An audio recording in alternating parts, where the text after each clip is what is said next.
সমস্যা হইতে আছে বোধ হয় মাহফিল আরেকটু ঘুরেন আমির ভাইয়া ঘুরেন ইউট্রান লই এলান হ্যাঁ এই মাসাল্লাহ হ্যাঁ সুন্দর হয়েছে ও আজ হ্যাঁ তারা চাইয়া দিছে হ্যাঁ মনে হয় যেন সামনে নির্বাচন করবো আমির ভাইয়া নমুনায় কয় না বুট আছে তো বুট আছে বুট আছে মার হাবা কয় না জোরে কয় না মার হাবা আপনি যদি কোন যে হলো আমরা এলাকা দিয়ে আবু জাহেলের বংশধর 2-4 জনের নাম করার পর অনেকের সিনিয়র এখনও পাইতেন না এটা সানলা বাজারও বিছেরা লাভ হইতো না এটা বরদুষ হইতো না নাগাইশ হইতো না এই আবু জাহেলের বংশধর ফাইতে হলে যাওয়ার লাগবো ঢাকা অথবা রাইতের 2:30টার সময় টেলিভিশন খুলন লাগবো টেলিভিশন খুললে দেখবেন টক শো করে এই টক শোর নাম দিয়া কথা কইতো লইলে ইসলামের বিরুদ্ধে কথা কয় কথা বলতে গেলেই আলে ওলামার বিরুদ্ধে কথা কয় কথা বলতে গেলেই মসজিদ মাদ্রাসার বিরুদ্ধে কথা কয় কথা বলতে গেলেই ইসলামী আন্দোলনের যারা অগ্রসরী তাদের চরিত্রে কালিমা লেপন করতে চায় ঠিক কিনা বলো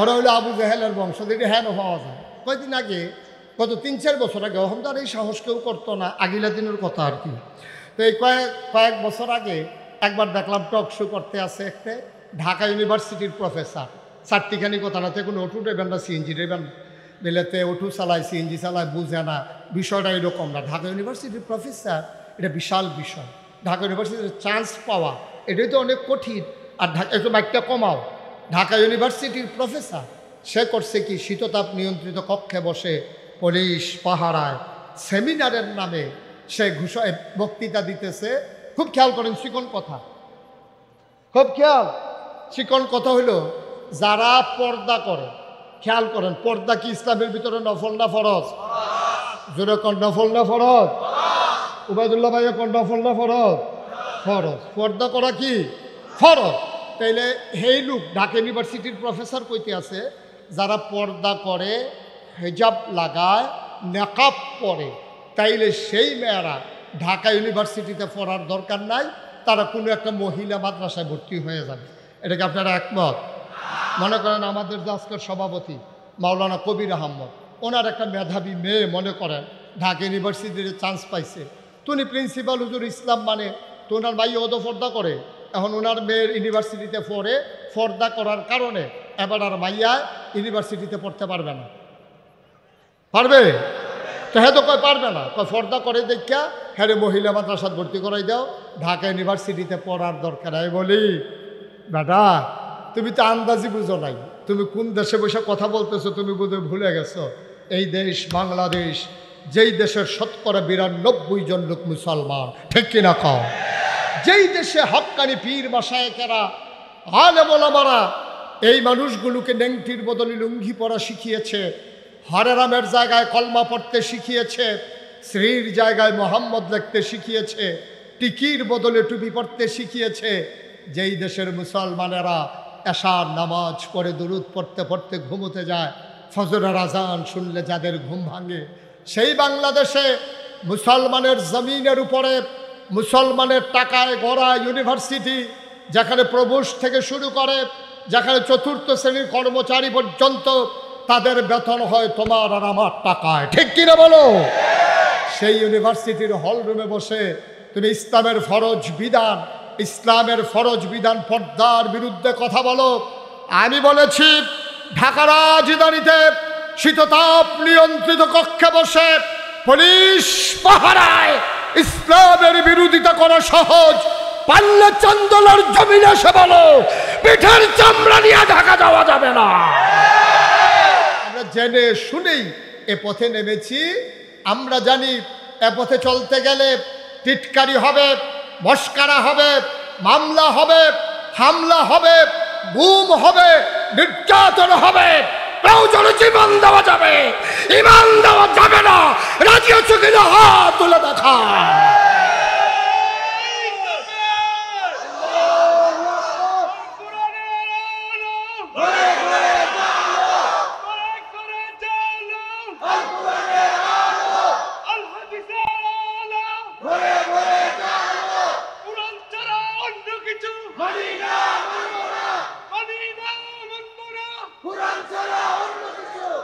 সবাই পড়েন আমিন জোরে পড়েন আমিন 1500 বছর আগে আল্লাহর নবী যখন মক্কার জমিনে দ্বীনের দাওয়াত দিতে শুরু করলেন, দেখবেন আজকের জমানার সাথে যেন হুবহু মিল, একেবারে একরকম মনে হবে। তৎকালীন জমানায় নবী দাওয়াত দেওয়ার সময় 3 দল লোক বিরোধিতা করেছে। কয় দল? ঘুমাই গেছেন আপনারা? মঞ্চে যারা আছে তারা কথা না কইলেও সারব। হ্যাঁ, তারা যে বইয়া রয়েছে এটা তারা হোতাফা না বইয়ে এনা রয়েছে কেন? হ্যাঁ, বাংলাদেশের অধিকাংশ এই কারবা মুড়িদারারে বুঝাইতে আছে, বাবা দুনিয়া ছাড়ো, দুনিয়া ছাড়ো। হ্যাঁ, তো ছাড়তে ছাড়তে দুনিয়া সাইডা দিয়ে এক মাথা লয়ে গেছে গা, গিয়া দেখে যে ফির সাহেবে খেত কিনতে কিনতে এই গ্রাম সারাইয়া এই গ্রামও গেছে গা। ঠিক কিনা কম? মুড়ি দিয়া দুনিয়া ছাড়া আর নিজে গিয়া খেত কিনতে আছে হরদমছে। এই কথাটা একজন মুড়িদেও জিজ্ঞেস না নাই যে হুজুর আপনি যে আমদানি দিয়ে দুনিয়া ছাড়াইতেছে আর আপনি তো দুনিয়া চাদর মানে গাও দিয়া লাইছেন, খাবারটা কিতা? আপনি তো দুনিয়াটারে চাদর মানে গাও দিয়া লাইছেন।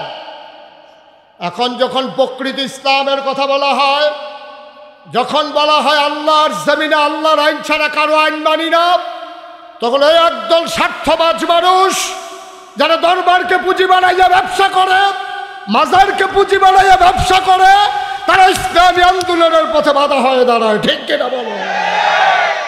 ১,৫০০ বছর আগে একদল মানুষ ওরাই ইসলামের পথে বাধা হয়ে দাঁড়িয়েছিল। কয় দল না? 3 দল। ঘুমাই লেছিল? কয় দল গেল? কয় দল রয়েছে? কয় দল? 2 নম্বরে হইল ওই দল যারা ছিল তৎকালীন জমানায় পুঁজিপতি, টাকার মালিক। আবু লাহাব তার ছিল চিফ লিডার। তৎকালীন জমানায় সুদের কারবার ছিল। যখন কইছে লা ইলাহা ইল্লাল্লাহ, তেহারা তো এইটা শুনছে আহাল্লাল্লাহুল বাইয়া ওয়া হাররামা রিবা। ইয়া আইয়ুহান নাবিয়্যু তাকিল্লাহ ওয়া লা তুতি'ল কাফিরিনা ওয়াল মুনাফিকিন ইন্নাল্লাহা কানা আলিমান হাকীমা ওয়াত্তাবি' মা ইউহা ইলাইকা মির রাব্বিক ইন্নাল্লাহা কানা বিমা তা'মালুনা খাবীরা ওয়া তাওয়াক্কাল আলাল্লাহ ওয়া কাফা বিল্লাহি ওয়াকিলা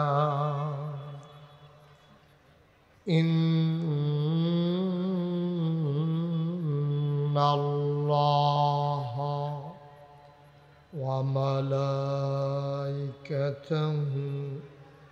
ইউসাল্লুনা আলান নাবী ইয়া আইয়ুহাল্লাযীনা আমানু সাল্লু আলাইহি ওয়া সাল্লিমু তাসলিমা আল্লাহুম্মা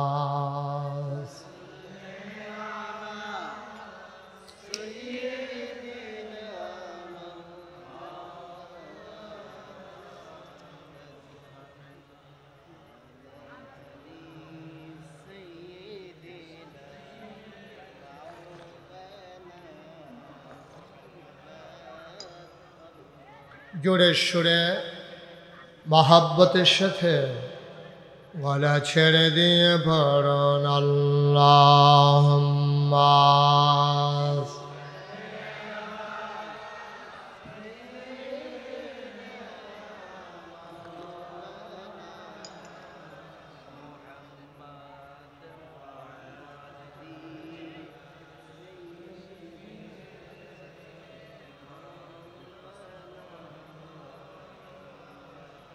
লা ইলাহা ইল্লাল্লাহ লা ইলাহা ইল্লাল্লাহ لا إله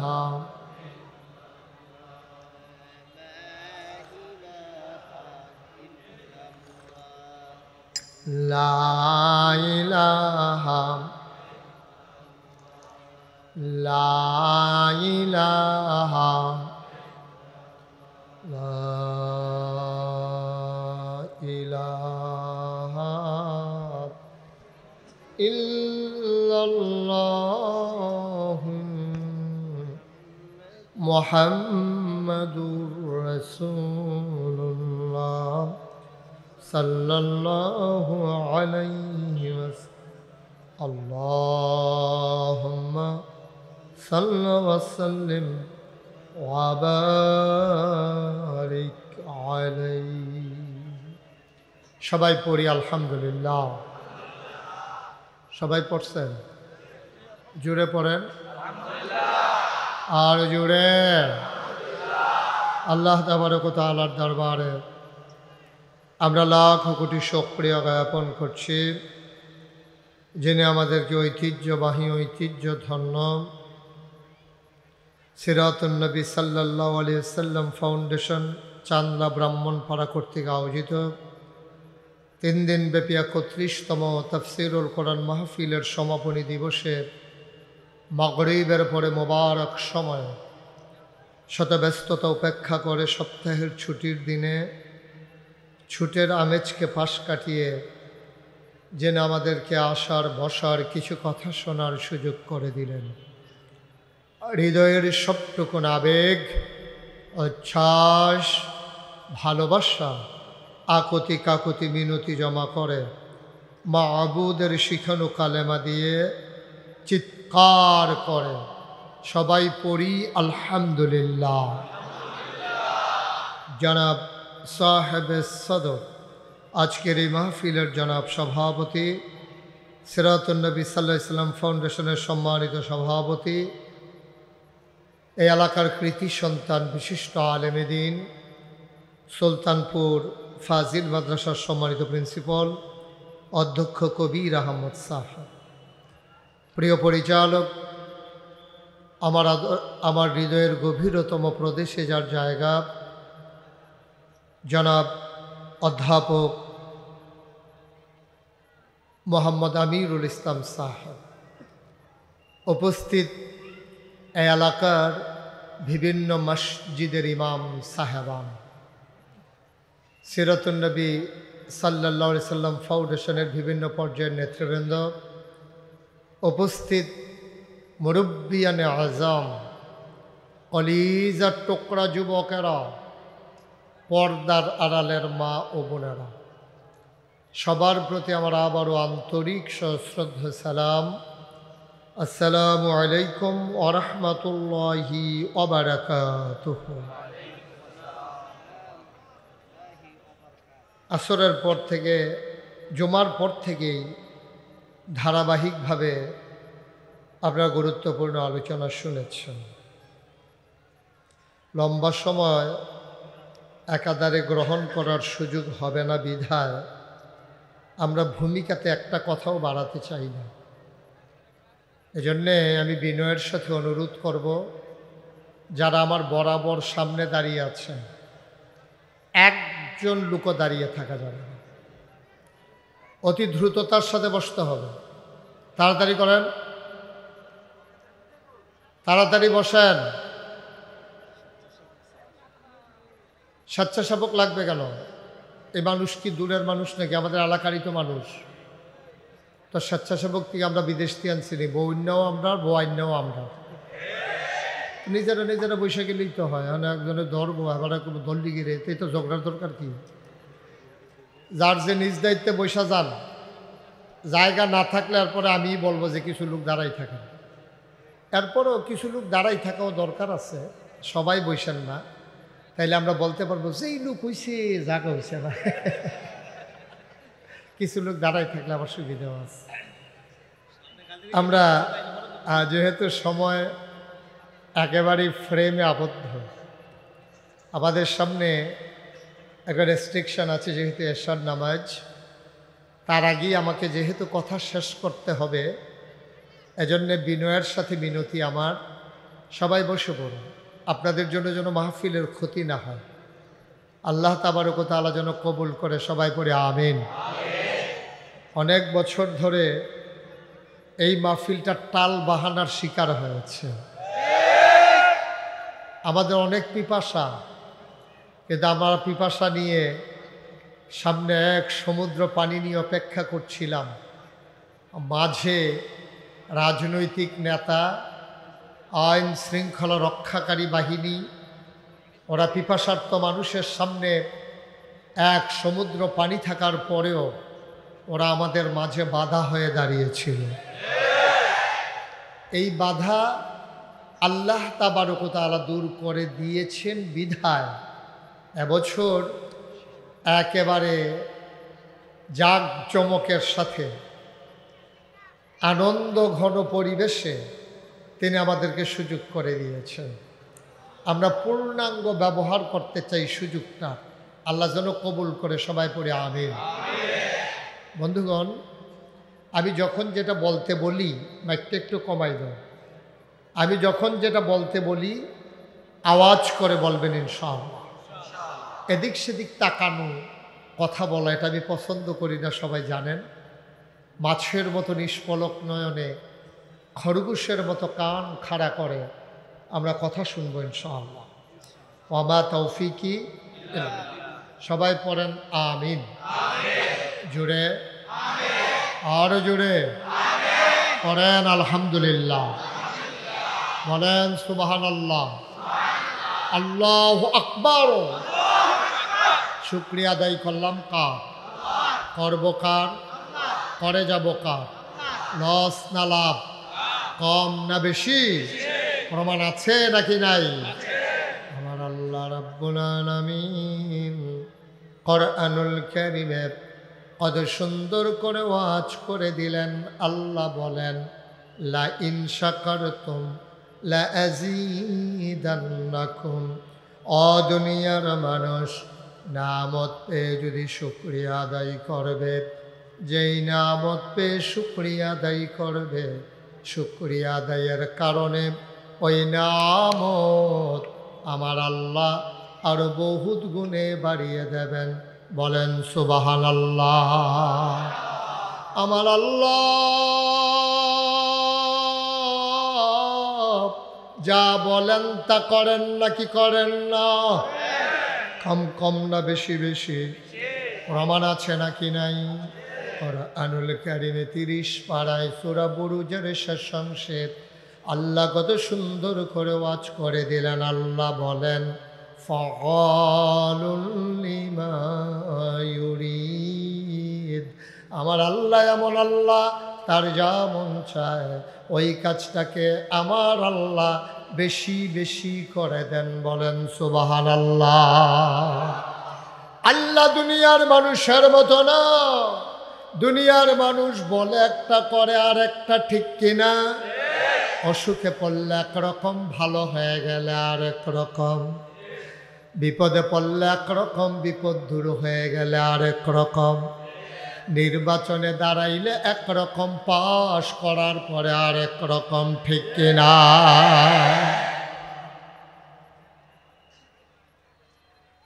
মুসলমান মন দিয়ে শুনো, আমাদের কথায় কাজে কোনো মিল নাই।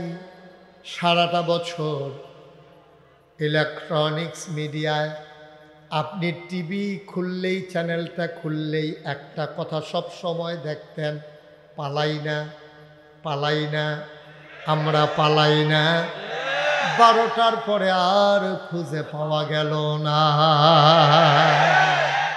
সারাটা বছর কইল কি, করল কি? দরকারটা আছিল কি তাই কথা কনের? কিচ্ছু না কইতো এটা এক বালা আছে। এই যে ফালাই না কইয়া যে পাওয়া গেল না, আরেকবারে তো যেই তারপর কইলিতা এবারে কইছে যে খেলা হবে, খেলা হবে।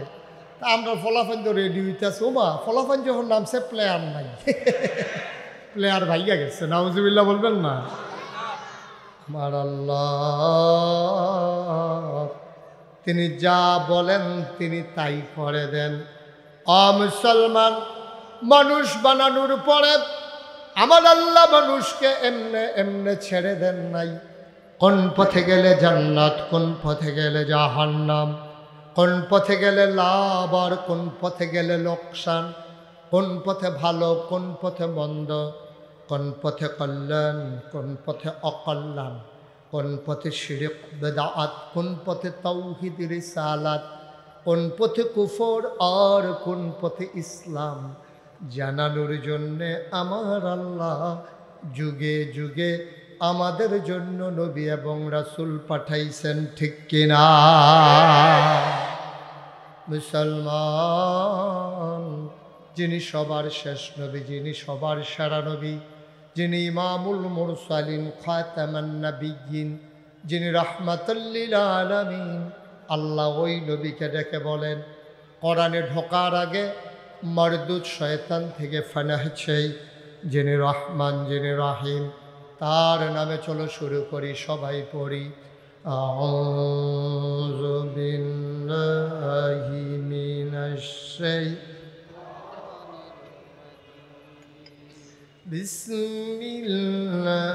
বিসমিল্লাহির রাহমানির রাহিম। ইয়া আইয়ুহান নাবিয়্যু তাকিল্লাহ ওয়া লা তুতি'ল কাফিরিনা ওয়াল মুনাফিকিন। মরদুদ শয়তান থেকে ফানাহ চাই, যিনি রহমান যিনি রহিম, তার নামে শুরু করছি। বন্ধুরা আমার, ভাইরা আমার, কোরআনুল কারীম 30 পারার ভিতরে 21 পারার সর্বশেষ সূরা, সূরার নাম সূরা আহজাব, 73টা আয়াত, 9টা রুকু। আল্লাহ ডেকে বলেন ইয়া আইয়ুহান নবী, হে নবী, ইত্তাকিল্লাহ, আপনি ভয় পাবেন শুধুমাত্র কেবলমাত্র একমাত্র আমার আল্লাহকে। বলেন সুবহানাল্লাহ। এই সূরাটা তখন নাজিল হয়েছে যখন মক্কার মানুষগুলো আমার নবীকে ভয় দেখাতে চায়, টিটকারি মারে, মস্কারা করে, নবীকে মেরে ফেলতে চায়। ওটার নাড়ি বুড়ি নবীর মাথার উপরে চাপিয়ে দেয়, গলার ভিতরে চাদর দিয়ে খাঁচকা টান মেরে নবীর শ্বাস বন্ধ করে দিতে চায়, নবীরে জেলখানায় ঢুকিয়ে রাখলো 3.5 বছর। এইভাবে যখন নির্যাতন চরম পর্যায়ে পৌঁছে গেল, মানুষগুলো নবীকে যখন নিঃশেষ করে দিতে চায়, কণ্ঠকে যখন থামিয়ে দিতে চায়, স্তব্ধ করে দিতে চায় কোরআনের কথাগুলো, তখন আল্লাহ ডেকে বললেন ইয়া আইয়ুহান নবী, হে নবী, আত্তাকিল্লাহ, আপনি কাউকে ভয় পাওয়ার দরকার নাই। আবু জেহেল, আবুল আহাব, উতবা, শাইবা, মুগীরা, কাফেরের দল, মুনাফিকের দল, পুঁজিপতি যারা, ধর্মগুরু যারা, যত মানুষ আপনাকে নানানভাবে ভয় দেখায়, আপনাকে নিথর নিস্তব্ধ করে দিতে চায়, জমিন থেকে বিদায় করে দিতে চায়, আপনি শুনে রাখুন, আত্তাকিল্লাহ, আপনি কাউকে ভয় পাওয়ার দরকার নাই। আপনি ভয় পাবেন শুধুমাত্র কেবলমাত্র একমাত্র আমার আল্লাহকে। সুবহানাল্লাহ বলবেন না? মুফাসসিরিনে কেরাম ওনারা ঘোষণা দিয়ে দিলেন, আল্লাহ তাবারক ওয়া তাআলা যেখানে নবীকে ডাকেন সেখানে শুভ নবী উদ্দেশ্য নয়, নবীর যারা সাহাবা, নবীর যারা উম্মত, সবাই ওই দলের আওতাভুক্ত হয়ে যায়। আল্লাহ যেন ডেকে কয়, মনে হয় যেন এইমাত্র আয়াত নাজিল হচ্ছে। আল্লাহ যেন আমাদেরকে ডেকে কয়, ইয়া আইয়ুহান নাস, ও চন্দলা তাফসীর মাহফিলের মানুষেরা, শুনো শুনো শুনো, ইত্তাকিল্লাহ, তোমরা ভয় পাবা আল্লাহরে। র্যাব, গোয়েন্দা, পুলিশ, বিজিবি, দলীয় ক্যাডার, প্রশাসন, প্রশাসক, যত মানুষ, নেতৃস্থানীয় মানুষ, যত মানুষ থাকুক, কাউকে ভয় পাবা না। তোমরা ভয় পাবা শুধুমাত্র কেবলমাত্র এক আল্লাহকে, ঠিক কিনা? আমরা ভয় পাই কাকে? কথা কন, কাকে? পুলিশ, র্যাব, গোয়েন্দা, দলীয় ক্যাডার, রাজাকার, কোনো কিছুকে আমরা ভয় পাই না। টিটকারি হবে, মস্কারা হবে, এটা আমরা জেনে শুনে এ পথে নেমেছি। এ পথ কখনো কুসুমাস্তীর্ণ ছিল না, এ পথ ফুল বিছানো ছিল না, এ পথ ছিল কণ্টকাকীর্ণ। এ পথে যারা নেমেছে তাদের পা রক্তাক্ত হয়েছে, পথ হয়েছে পিচ্ছিল, এ পথ হয়েছে কণ্টকাকীর্ণ, এ পথ কাটা বিছানো। আমরা জেনে শুনেই এ পথে নেমেছি। আমরা জানি এ পথে চলতে গেলে টিটকারি হবে, মস্কারা হবে, মামলা হবে, হামলা হবে, গুম হবে, নির্যাতন হবে, প্রয়োজনে জীবন দেওয়া যাবে। ঈমান দেওয়া যাবে না। রাজি আছো কিনা হাত তুলে দেখা।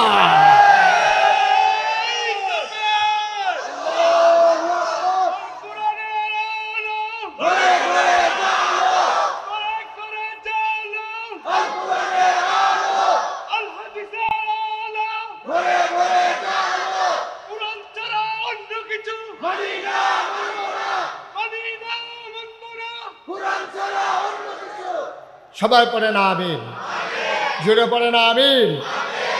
১৫০০ বছর আগে আল্লাহর নবী যখন মক্কার জমিনে দ্বীনের দাওয়াত দিতে শুরু করলেন, দেখবেন আজকের জমানার সাথে যেন হুবহু মিল, একেবারে একরকম মনে হবে। তৎকালীন জামানায় নবী দাওয়াত দেওয়ার সময় ৩ দল লোক বিরোধিতা করেছে। কয় দল? ঘুমাই গেছেন আপনারা? মঞ্চে যারা আছে তারা কথা না কইলেও সারব। হ্যাঁ, তারা যে বইয়া রয়েছে এটা তারা হোতাফা না বইয়ে এনে রয়েছে কেন? হ্যাঁ, কয় দল? বা কথা কয় না, কয় দল? ৩ দল লোক ইসলামের বিরোধিতা করেছে। কয় দল? ১ নম্বরে তৎকালীন জমানায় যারা ধর্মগুরু, তৎকালীন জমানায় তো পূজা ছিল, অগ্নি পূজা, মূর্তি পূজা, এই পূজাগুলো যারা দিত, আল্লাহ নবী যখন বললেন কুলু লা ইলাহা ইল্লাল্লাহ, তোমরা সবাই পড়ো লা ইলাহা ইল্লাল্লাহ, এই কথা বলো, আপনারাও পড়েন লা ইলাহা, লা ইলাহা, লা ইলাহা। যখন নবীজি বললেন সবাই মিলে কিন্তু পড়লেন না, তখন ১ নম্বরে নবীর সামনে যারা পক্ষে থাকা দরকার ছিল তারাই ১ নম্বরে বাধা হয়ে দাঁড়িয়েছে। ওই মানুষগুলো কারা? যারা পূজা দিত, যারা পার্বণ করত, যারা ওই মূর্তি পূজা ছিল। তো তখন কথা বলেন না, একটু পেছনে যান। হ্যাঁ, আছে, জায়গা আছে। কই যাইবেন করে সীমানার দিকে? হ্যাঁ, আপনার একটু সাফেনের দিকে আপনার জায়গা দেন। হ্যাঁ, আপনি লাইন উঠুন। হ্যাঁ, আপনি দেরি হইয়া দিচ্ছেন না, অসুবিধা নাই, দেখবে। হ্যাঁ, সবাই কনা আমিন, জোরে কনা আমিন। এবার ওই ইমাম শব্দ লেগে সব জায়গাতে একটু আগাইয়া খাওয়া হয়, এটা অসুবিধা নয়। এবার মসজিদও দেখছি সামনে গেল। এবার আরে যদি সমানে কাতার না তুলে নামাজ হইতো না। হ্যাঁ, আমিন কর। এবার ইমাম সব মানুষ এবারে কিন্তু সামনেই বইব। হ্যাঁ, তোমার মার হাবা কয় না দিই এত্রি মানুষে বুঝি আমিন কইলে এই আওয়াজ হয়, জোরে কর। আমরা এলাকার মানুষের এই জোর দিয়ে নিয়ে আগাইবেন সামনে, জোরে কনা আমিন। মোটামুটি হয়েছে, আরও লাগবে। যেই কথাটা বলতেছিলাম, তো নবী যখন এসে দাওয়াত দিলেন, বললেন তোমরা সবাই পড়ো লা ইলাহা। সবাই কি পড়ছে? সবাই কিন্তু পড়ে না। মানুষ হয়ে গেছে 2 ভাগ। একদল হলো আল্লাহওয়ালা, আরেক দল হলো শয়তানওয়ালা। একদল ফেরেশতার চাইতে উত্তম, আরেক দল জানোয়ারের চাইতে খারাপ। একদল জান্নাতি, আরেক দল জাহান্নামী। এখন জান্নাতি কারা? আবু বকর, ওমর, উসমান, আলী, তলহা, জুবায়ের, আব্দুর রহমান ইবনে আউফ, সাদ ইবনে রাবিয়া। তৎকালীন জমানায় একদল জান্নাতি, আরেক দল জাহান্নামী। জান্নাতি যারা আবু বকর, উমর। আমরা এখানে যারা আছি, আমরা কি জাহান্নামী না জান্নাতি? তাইলে আমরা আবু বকর উমরের বংশধর।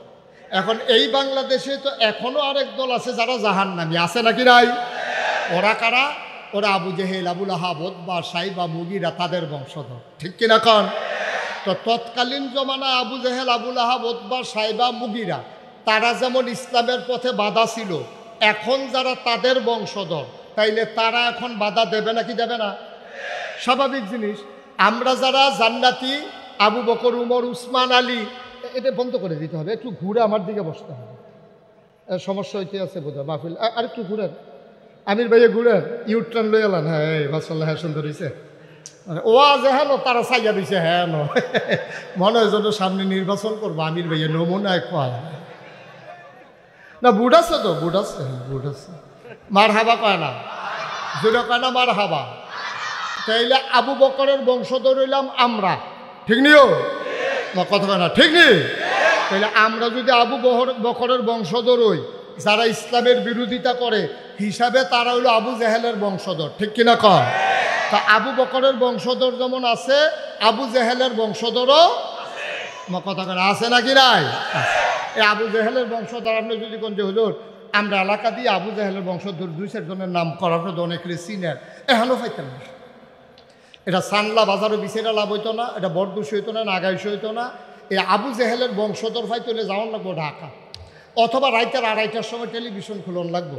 টেলিভিশন খুললে দেখবেন টক শো করে, এই টক শোর নাম দিয়া কথা কইতে লইলে ইসলামের বিরুদ্ধে কথা কয়, কথা বলতে গেলেই আলেম ওলামার বিরুদ্ধে কথা কয়, কথা বলতে গেলেই মসজিদ মাদ্রাসার বিরুদ্ধে কথা কয়, কথা বলতে গেলেই ইসলামী আন্দোলনের যারা অগ্রসেনানী তাদের চরিত্রে কালিমা লেপন করতে চায়, ঠিক কিনা বলো?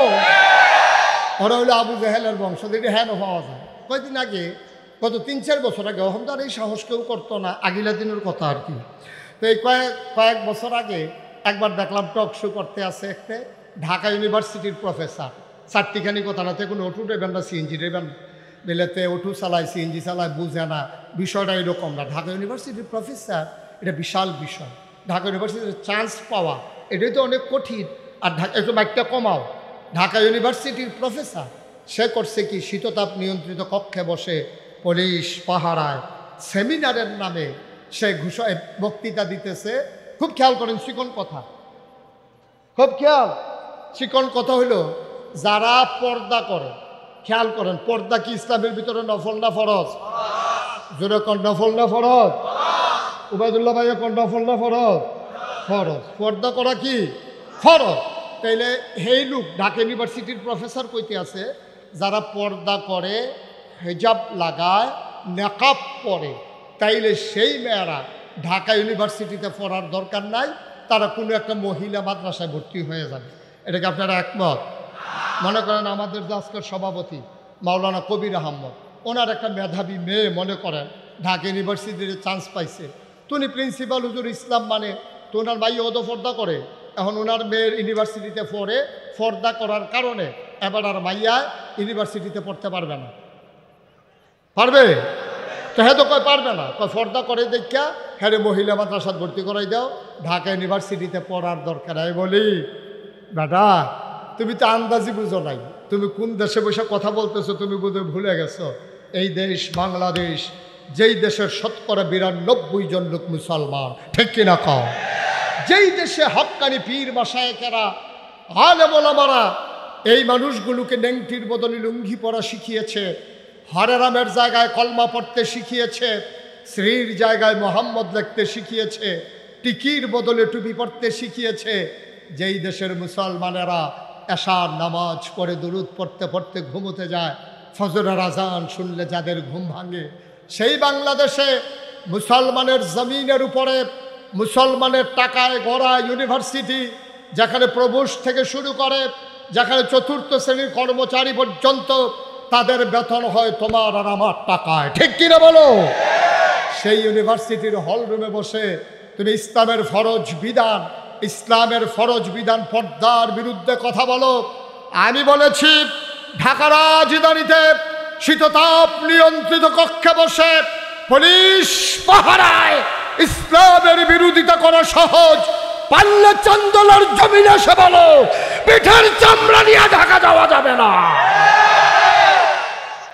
মন যা চায় তাই করবা, মুখে দিয়া যা আসে তাই বলবা, সামনে যা পাবা তাই খাবা, এত সুযোগ আর দেয়া হবে না। এখন বাধা আসবে যেখানে, লড়াই হবে সেখানে, ঠিক কিনা বলো? অনেক করেছো তোমরা, মসজিদের মিম্বারগুলো থেকে আলেমদেরকে নামিয়ে দিয়েছ হক কথা বলার কারণে, আমার প্রাণের তাফসীর মাহফিলগুলো বন্ধ করে দিয়েছ, তামাশা করে করে ফান্ডের টাকাগুলো নষ্ট করেছ, তোমরা কোরআনের কথা বলতে দাও নাই, বাধা আসবে তো লড়াই হবে, ঠিক কিনা বলো?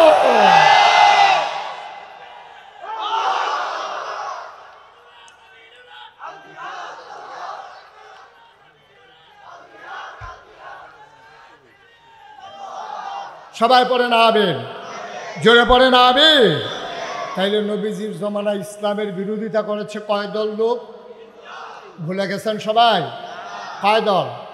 এক নম্বরে ধর্মগুরু, যারা পূজা দিত। আচ্ছা, তারা বাধা দিল কেন? তাদের তো ধর্মের আরও দরকার, তারপরে তারা বাধা দিল কেন? কারণ আছে। কারণ হলো, পূজা দেওয়ার সময় আপনি যদি ব্রাহ্মণের কাছে যান, পুরোহিতের কাছে যান, তো পুরোহিত কি বলবে?